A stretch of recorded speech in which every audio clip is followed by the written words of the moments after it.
Hello there, everyone out there in the podcast world. Another episode of the Coast to Coast podcast from inside Carolina. I'm Joey Powell, coming at you right now. All right. Thanks for being here. Thanks for making us a part of your regular podcast consumption habits. We're glad that you're here. We're glad that you're along for a ride with us. I'm Joey Powell. We're brought to you by Johnny T-Shirt and Congruity. With me, as always, the two guys that bring the noise that you are so apt and so want to listen to, Moran and Sherrell McMillan. Let's just dive in on what's going on around Carolina basketball right now. I think the big thing, as we talked to you last time, we were at the front end of the live period. Well, the live period's wrapping up or has wrapped up as we record this. And Sherrell has been following a lot of things. The main things I think we've seen were the Peach Jam, and there have also been some offers going out. Sherrell, before we get rolling and listing the offers and getting you and Sean's take on those guys, I'd love to hear what you thought of Peach Jam this year and kind of what your takeaways from seeing, um, kind of seeing and reading all of the things that took place there. What are your takeaways from Peach Jam as it looks in 2024? I'd say it was a weird vibe because the way the evaluation period was set up, coaches weren't allowed to be back on campus or, excuse me, back on the road until Friday at 6 p.m. So Peach Jam started on a Friday. I think that was, I want to say the 12th, and it lasted until the 23rd. So it's become like a 2 week thing. And then during the week, you were having basically I think 3 17s games per day, and the 16s were skipping days. So it was very lean. And it was kind of weird because that building is kind of synonymous with like not being able to find a park and not being able to find anywhere to sit. And I just waltzed in, Wednesday morning or Wednesday afternoon. I found a park, was able to kind of walk around and kind of do what I wanted. So it was weird because that hasn't been that way in quite some time. And because of the structure of the tournament, the coaches only really got to see guys play maybe twice if they were lucky, because teams start getting eliminated on Friday afternoon, and then it goes to the quarterfinals and semifinals and stuff on Saturday. So for me, that was a huge takeaway, just how different it was without the coaches there, and it makes me kind of wonder exactly how we need to cover things in the future without coaches. But we still were able to talk to a few players, you know, build some relationships, see some decent basketball. The 16s, in my opinion, overall just was better basketball throughout the year. Like even back into the spring, I just like the 16s better. So those were probably the big takeaways, just how different it was from previous years. Do you feel like that class is better overall, or do you think they just what you saw or what happened to Peach Jam was better? That's a good question because part of it is the players that Carolina's offered. Most of them in 2026, if they're playing 16s, are either on Brad Beal, which won the championship, or CP3 16s who lost in the championship to Brad Beal. So it could be that just we had to watch the two best 16 teams a lot over the course of the last 3 months, and that's why the ball's better. But I don't know if I would say if 25 is better or 26 is better, just because we're so kind of narrow and laser focused on the guys that Carolina's talking to. That's fair. Well, speaking about the guys that Carolina's talking to, I'll go ahead and run through the most recent offer since our last show. And guys, if you're listening or watching this, if you've ever wanted to see it, Sean actually he and Ben worked together to keep a very up to date recruiting board based on who North Carolina staff officially offers, who is considered, air quotes, on the radar, but then also as players commit and in their recruitment, they're removed from the recruiting board. So you can see everything from the 24, 25, and 26 class on the Inside Carolina message boards. Just go look, and it says, recruiting board on there as a topic. Check that out. Sean and Ben, again, they do a lot of work on that, but that's the easiest way to kind of get a snapshot of these guys. As they come on UNC's roster, we try to give you kind of the intro here. But if you're ever just, searching the site or really want to get your hands on a good dossier, again, Sean, Sherrell, and Ben do a great job of kind of making sure there's a decent write up on the guys. Usually there's a link to his profile on 24/7 Sports, but also sometimes there may be some video depending on what's available. So check that out. I want to make sure we plug that. So I'm going to run through these guys. I'll give the vitals as usual. I'm going to start with the 25 offer, then we'll do the 326s. I'll give the vitals as usual. Let Sherrell say something about the recruitment. Sean, if you can say something about just their overall game. I know you hate player comps, but just whatever you want to say, a couple sentences about the players' game. you don't have to go too long just because we don't know where UNC is going to go with these guys because it's just so early. First one, remember the 25 class, Isaiah Denis, a 6'5" combo guard, 165 pounds. Local boy, Sherrell, tell us a little bit about Mr. Denis in the class of 25. Charlotte kid, born and raised, evidently. I think he said he spent a little time in Philadelphia at the beginning of his life, but pretty much entire time in Charlotte. Plays for CP3 on the 17s. This was not their best 17s team that they've had in a while, so they struggled. They didn't actually make the actual Peach Jam. They were in kind of the I think it's called the Peach Invitational Tournament that runs concurrent to Peach Jam. But a really strong, I won't say strong, a really tall, well-built guard with a really quick first step would be my kind of key takeaways. He's got a few different offers, but this one was definitely big for him. We did an interview with him. You can check it out. But there's one member of his family who was very, very excited, and it's an important member of his family who was very, very excited about the Carolina offer. So that's one that I think you have to watch and see what Jasper Johnson does. And I think depending on that, it could go a long way to determine exactly where Denis goes to school. And you mentioned Jasper Johnson. I think what the latest intel you had on him is sometime by the end of August. Is that what I remember correctly? Yeah, the expectation is to announce a decision. I don't know if he's made one or not, but he'll announce a decision by the end of August. And our info hasn't changed that it's likely either Alabama or North Carolina. All right. Up to date as you can get. Sean, you got anything about Isaiah Dennis's game? Sherrell, I think, did a great job of kind of saying what ties he might have to North Carolina, but give us, your overall opinion of how he plays. Yeah, I think Sherrell hit it with CP3 not being up to their high standards, at least for this class. But you did see Denis playing well and putting up numbers really from the beginning of the EYBL period. So you always wondered, was he going to get on UNC's radar? And almost when you thought, maybe he's not gonna end up there, all of a sudden here came the offer. Quick first step, as Sherrell mentioned, 6'5". He does like the ball in his hand, so I think almost a true combo guard versus sometimes maybe forcing players into that role. Shot 36% from three, so he does have the ability to shoot. Has a good right to left crossover to get by his defender, and had some highlight finishes on the break. But I think when he is attacking the basket in the half court set, he did struggle to finish, especially when there was contact or was prone to forcing some tougher shots at times, whether it was mid range or just trying to maybe attack two defenders, etc. So definitely a player who's on the upswing, but one who at least as of right now would view as more of a complementary / long term piece, but at the same time with the size and the ball handling, that always projects well over the longer term. So I think definitely one to monitor it, but one that you would want to have a longer window in terms of your expectations on.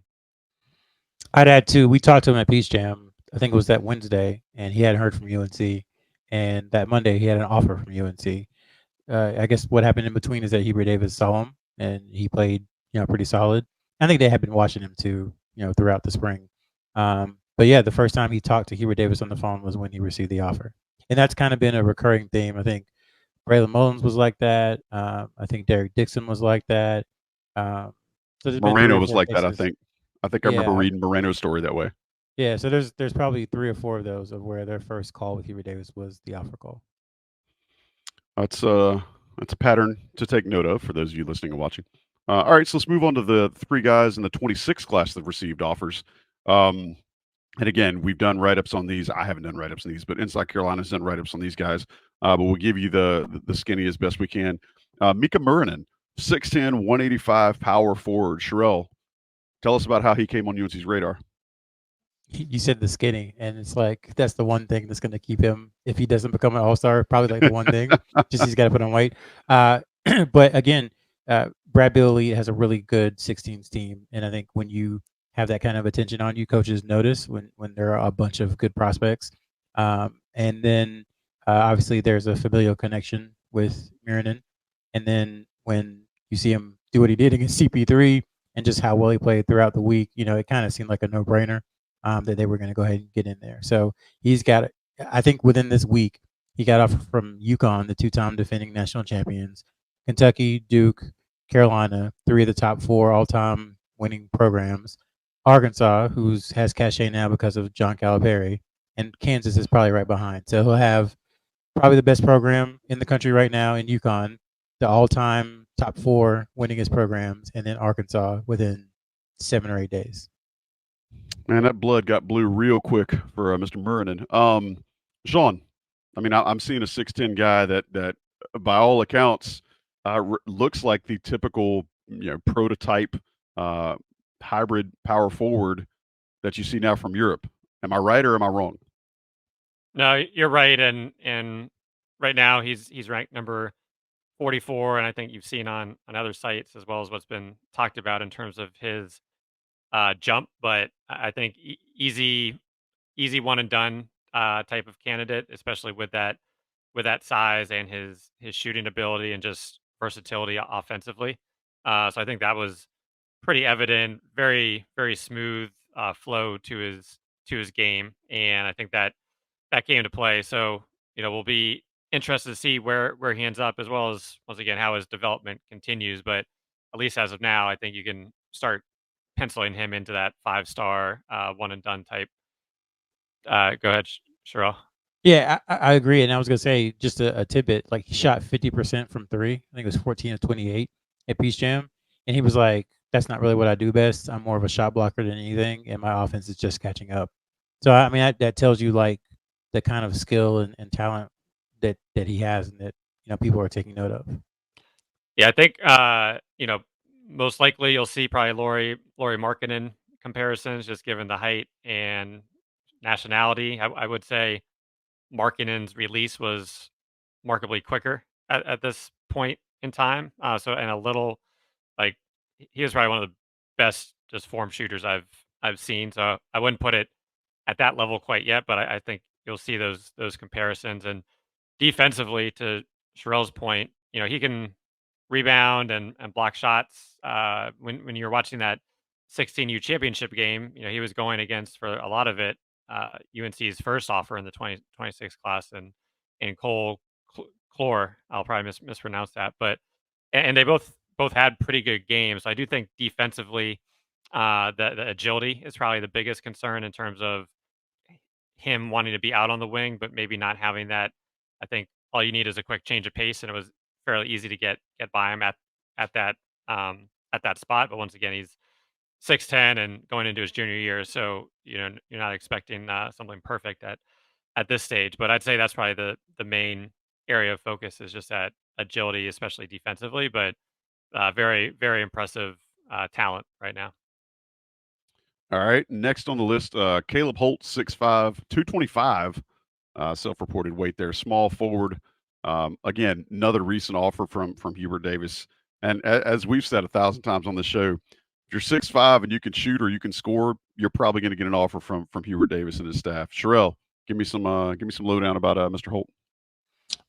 More Carolina connections there. So his uncle lives in Atlanta. He actually just transferred to Grayson High School in the Atlanta Metro, and his uncle lives there. And evidently, through mutual friends in the family, they got up with Kenny Smith, who had an AAU team at the time. So his first few seasons of AAU were on Kenny Smith's team, and the family still counts Kenny as an advisor. So Carolina has a little bit of it in there. Obviously, like Kenny Smith's not going to hold the kid ransom and make him go to UNC, but all things being equal, that could be something that pushes UNC up there.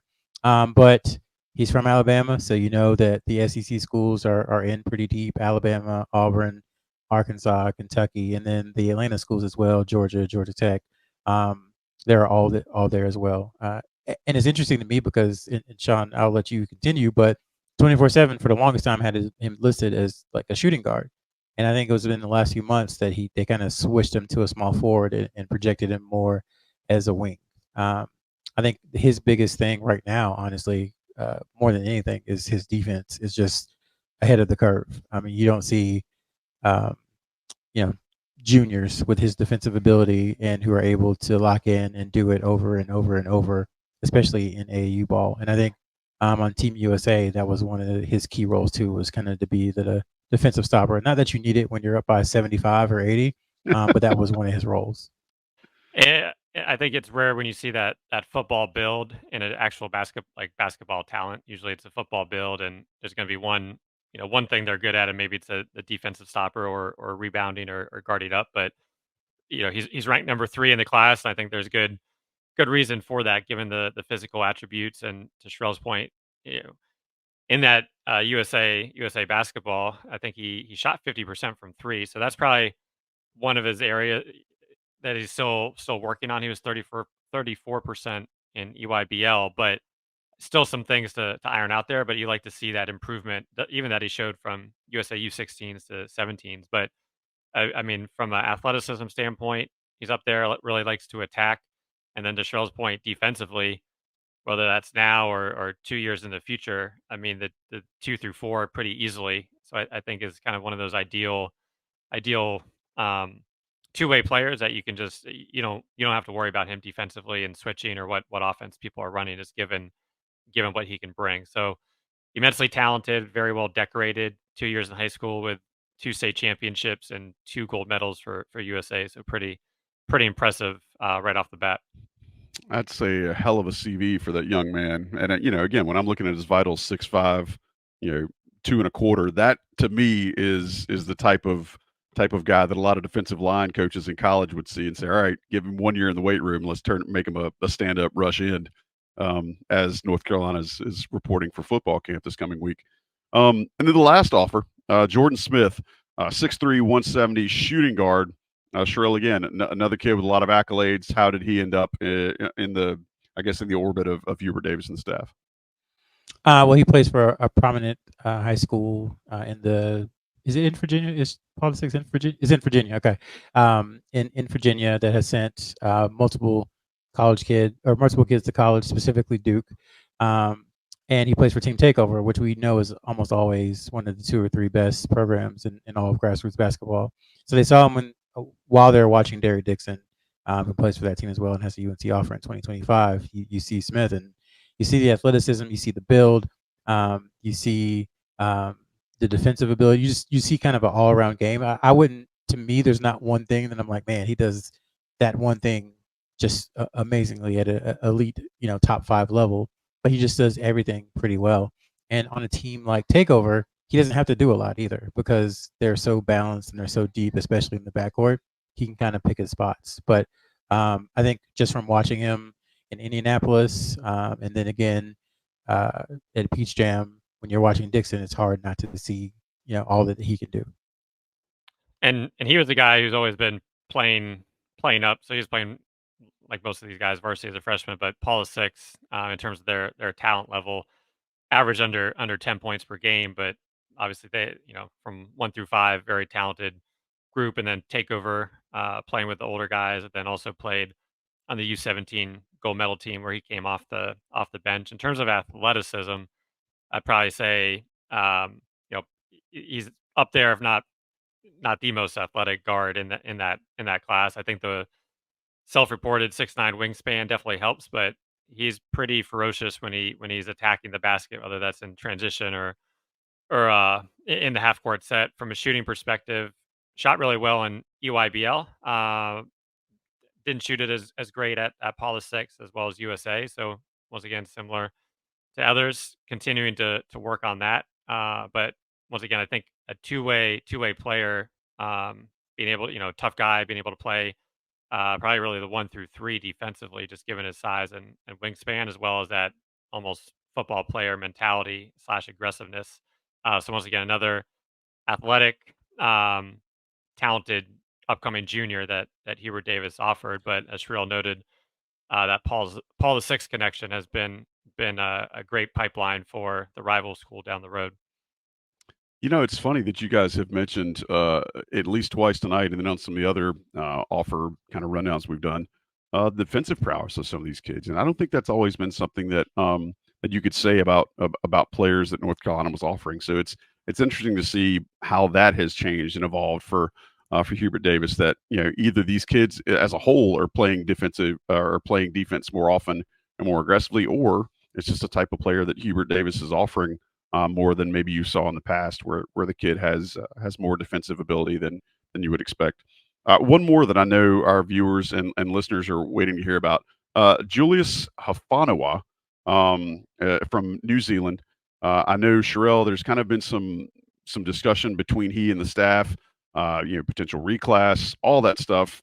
If you want to give an update about that, feel free. I know there's some things that have to happen for him to be a legitimate prospect for North Carolina, but if you could kind of reset that for everybody, I think that would be much appreciated. Right. So he is a 7 foot, 6'11", 7 foot, depending on who you ask, 290 pound, depending on who you ask. He looks a little slimmer playing for New Zealand. He was a class of 2025 guy, and he reclassed into 2024. And North Carolina, I guess, reset. Since Van Allen Lubin committed, it wasn't like UNC stopped recruiting guys. And we've tried to hint at it without saying it because, we have to double and triple source everything. But even on here, we kind of be like, hey, the roster is not finalized until, fall practice start, or excuse me, until the fall semester starts. That's the end date. That's the final snapshot of all this stuff that's been happening since March.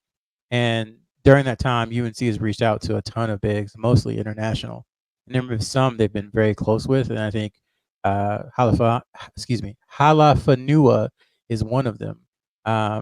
But he's running out of time because the way the NCAA calendar is set up, most of August, August 6th through 20th, is a dead period. UNC starts the fall semester on August 19th. And I think late registration goes through like August 24th or something. So basically, if he wants to visit UNC and coming from New Zealand, you would imagine if you're going to spend at least a year somewhere, you would want to see it before you commit to it.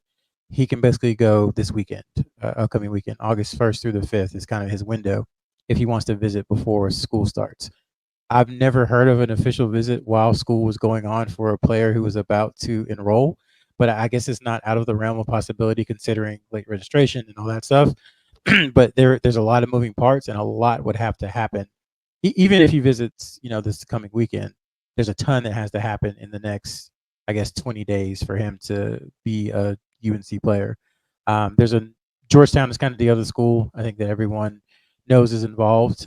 There are some things with Georgetown that might make it more attractive, the UNC that could come to fruition, but a lot of that is still up in the air. So as of now, can confirm that UNC has talked to him within the last few days, but we'll see where it goes. But without a visit scheduled for this weekend, I would put the odds at very, very slim that he matriculates to UNC.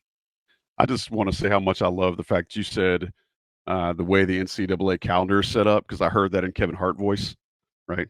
See, the way the recruiting calendar is set up, I got to transfer to get my visit in before, and then I can't go and see. I heard that in Kevin Hart voice, so that was impressive. I think one of the big things that is going to kind of hinge on which way Halaifonua's recruitment goes is whether or not Georgetown has a Johnny T-shirt. And I'm fairly certain they don't. But I know who does have a Johnny T-shirt, and that's Chapel Hill, North Carolina, East Franklin Street. Hit it up. We've talked about it a lot. I mentioned briefly a second ago that the football team is going to be reporting for camp this week, and that's going to be a lot of parents on campus dropping the kids off. So I'm going to assume a lot of them go buy Johnny T-shirt and grab some gear.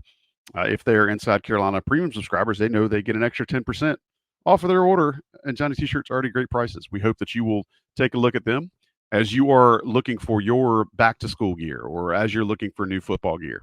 The new white 96, 97 throwback that Nike has put out, Johnny T-shirts got it. I got one. They're slick. Now, that's been kind of all the rage recently. So get what you got to get from Johnny T-shirt. If they don't have it, you don't need it. Hit them up, johnnytshirt.com. Use the code. Or if you're on campus for whatever reason, go visit them. Right there on East Franklin Street. Just amazing customer service. They'll be happy to see you, and they'll be happy to know that you heard about them here on the Coast to Coast podcast. We're going to let the national guys drop some of their advertisements in here for a second. We'll be right back for the second half of the show on the Coast to Coast podcast here on InsideCarolina.com. All right, fellas. Appreciate the insight and the rundown of all of the offers. Again, it's kind of a crazy period because it has been an open evaluation. But now let's move on to something. Let's talk about the current roster. We did this last summer. I think it was well received. But I want to kind of hit you guys with a short answer. You remember how we used to have questions on tests? You had multiple choice, you had essay, but then you had that short answer, which is like just a couple of words or a sentence or two. We're going to do that format, and we're talking about what is the one thing that X player returning from last year's roster for North Carolina needs to do. And I'm going to let you guys alternate as to who does what. Sean, I'll start with you first, just because you're on the West Coast, and I want to make sure you get more time in your day when we get done today. But I'm gonna name a player. I want you to give me one thing that player needs to do better this summer for next year. I'm gonna have to go back to last year's and listen to see how he did or what we were saying. So see, I'll be later tonight. I wasn't going to hold you to that standard, but if you feel up for it, then feel free. It's good to take accountability. All right. Well, I can appreciate that. Good and bad. Well, and as a parent, I think that you're modeling good things for your kids there. All right. So I'm going to go numerically. So let's start with Zayden High. Fire away, Sean. Zayden High. Let's see. I say for Zayden High, it was almost too fast for him. So letting the game come to him, but showcasing his aggressiveness, and I think when he is on the floor, making an impact so that he can increase those minutes, because it's going to be there's going to be a lot of time up in the air for the big man position. Awesome. All right, Sherrell, you got the next guy, Elliot Cadeau. Was fairly obvious. I would say his 3-point shooting, but I would add just scoring in general outside of layups. The beautiful thing is, you could have taken that a couple of different ways. If the reports from practice are what we've seen and what we've read, his shot has come a long way. So, hopefully he's on the way, and maybe you've already got half a point there with that one. Sean, back to you. RJ Davis, and it's funny because Sherrell and I were talking briefly. We did the 100 best players recap that Adrian Atkinson's list, and Sherrell asked him point blank, what do you think RJ needs to do? So same thing for you, Sean. What's one thing RJ needs to improve? I would just say more chemistry in terms of this year's team. Last year, I think it was well known him and Armando were the guys. Same thing is going to be true, but it's a much different dynamic. So can he bring the new guys along with him? Because last year they're very seasoned veterans. So I really think it's chemistry because I think he's going to play at the same level. Obviously, we can talk about length and how that has bothered him as an improvement point, but I think chemistry is the main focus. Sherrell, he was gone, but now he's back. Seth Trimble. I would say leadership. The only two people who've been at UNC longer, I think, are Creighton Lebo and RJ Davis. So I think Seth has to step up and accept some sort of leadership role, because that is, as much as I don't personally think it means something, I think you saw last year it meant a lot. And right now UNC has a lot of guys who are very nice and a lot of guys who are very friendly, but I don't know that they have someone who's ready to get in someone's face. And I think Seth can do that. So I'm looking for, above all else, like more leadership from him. All right. Sean, you could go a lot of different directions with this one. Jae'Lyn Washington. This might be the hottest topic of all of IC's basketball discussions during the offseason. I'll go strength. I think we know what he can do offensively in the limited time that he was given in terms of how efficient he was. But in terms of strength, I think that's going to be the key factor to increasing his playing time on the defensive end, especially if he's able to stay out of foul trouble and guard the other bigs with that wingspan. But I think the strength issue allowed him to get pushed around in years past. So that's going to be a determinant in terms of what is his actual minutes per game for this upcoming season. I'll just say rebounding. Ingram and Baycott, that's a lot of rebounds gone. So rebounding. Yeah, I mean, you can make yourself absolutely indispensable for this roster if you can grab boards. And I think that's going to speak for who gets playing time at a lot of other positions too. That's a good call out, guys. Next one, Jae'Lyn Withers. Sherrell, we'll stay with you. Rebounding and also being under control. I think there were times last year where he maybe got outside of himself. So just like improve on being you and being the best you and being the master of the role that you have, which I don't think is going to be materially different from what it was last year. So just be the best Jae'Lyn you can be within the confines of what Hubert Davis wants you to do. I think something about Jae'Lyn Withers too that we've heard from the coaches and from other players is what a good teammate he is. And I think that he has an opportunity with the influx of players that have come in the offseason, both young and transfers, especially with kind of what's up in the air in the post this year. He has a chance to be a really, really valuable person off of the court, in the huddle, in the locker room, and in practice as well. I mean, obviously, you'd like to see him contribute in game minutes and in the stat line, but I think there's a chance he could really be a good role model for the other players in those other ways too, and that would be something that would really help this roster. All right, guys, we've reached the end of the show, and this is the part where we always take care of our friends at Congruity because we're going to give you 2 cents, our 2 cents, Sean and Sherrell's 2 cents, presented by Congruity HR. But the reason we call it this segment, our 2 cents worth, is because we're giving you our opinion. We're giving you 2 cents. Well, Congruity HR wants to give you more than 2 cents. Congruity wants to give you your time back, but they want to give you more money back out of your small or medium-sized business. They're going to help you identify places that you can be more productive, more efficient, and they're going to take care of a lot of the things that are weighing you down as a business owner or business manager, mainly with regard to a lot of your HR, payroll, benefits type of things, the back office stuff. I think is what they call it in the lingo. Let Congruity take care of that for you. You know that we wouldn't talk about folks if we didn't believe in them here. I believe in them. Tommy believes in them.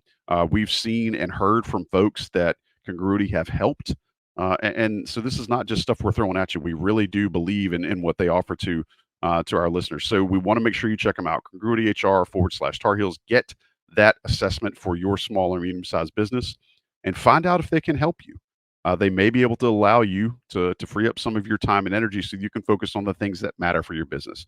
We appreciate their support of this here show.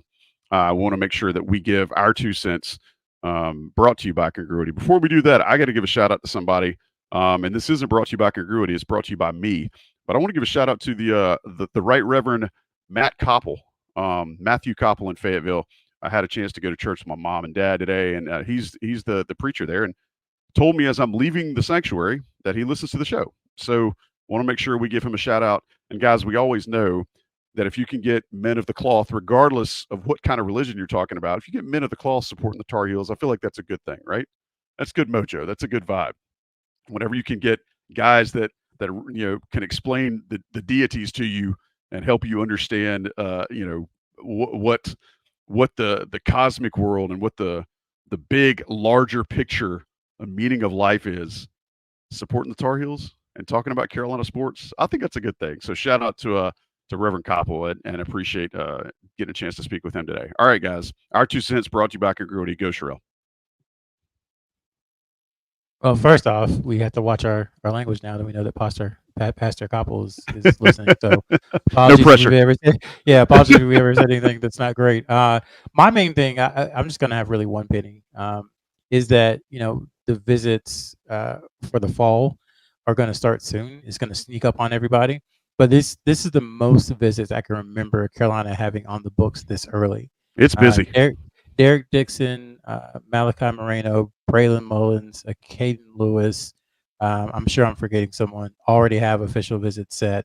And Eric Reeby and Nick Amenia and Nico Mondalo are all players who Carolina's trying to get on campus. So it could be a situation where Carolina has 7 or 8 official visitors, by the end of October, which is pretty rare.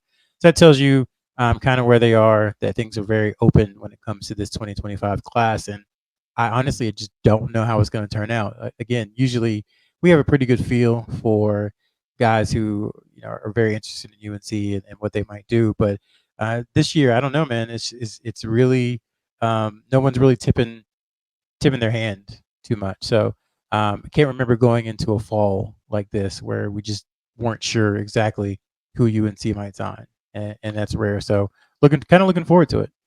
Well, to give you some credit too, though, I mean, you said that it's going to be different now. The landscape is different now, and that includes how prep recruiting is going. That North Carolina is not going to take these large classes, and that these other players have things that are available to them that are pushing their decisions back. So it is shocking. It is different, and it will be very intriguing to see, especially since, again, North Carolina is not going to take these 5-player classes anymore straight out of high school. So it might be a situation where a guy's planning on coming to visit 1 week at the end of a month, and then a guy that comes a week before him takes his spot. Who knows? Yeah.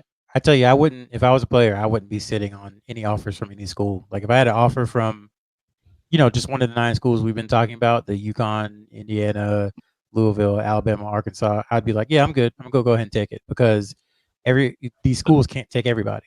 The dominoes can fall pretty quick. Yeah, sure. exactly. And you could be like, oh, I've got all these schools, and now you're going. Who can I make fun of this week? Now you're going to Douglasburg High School after you had an offer to UConn. So Nobody wants that. Yeah, it could happen quick. I mean, and as we've seen, Sisters of the Poor, State University Tech has absolutely racked up in those situations with players that are disgruntled because they weren't able to go to the school they've wanted all along. Sean, give me 2 pennies, bro.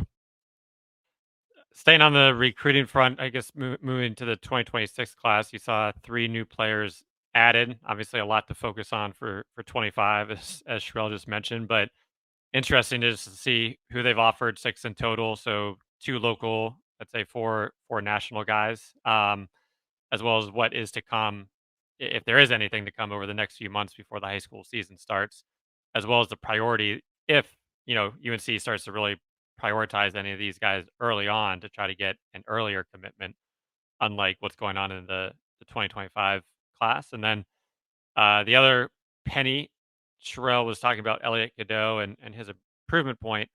I think really one of the main things for him is confidence, and I know he has a lot of it.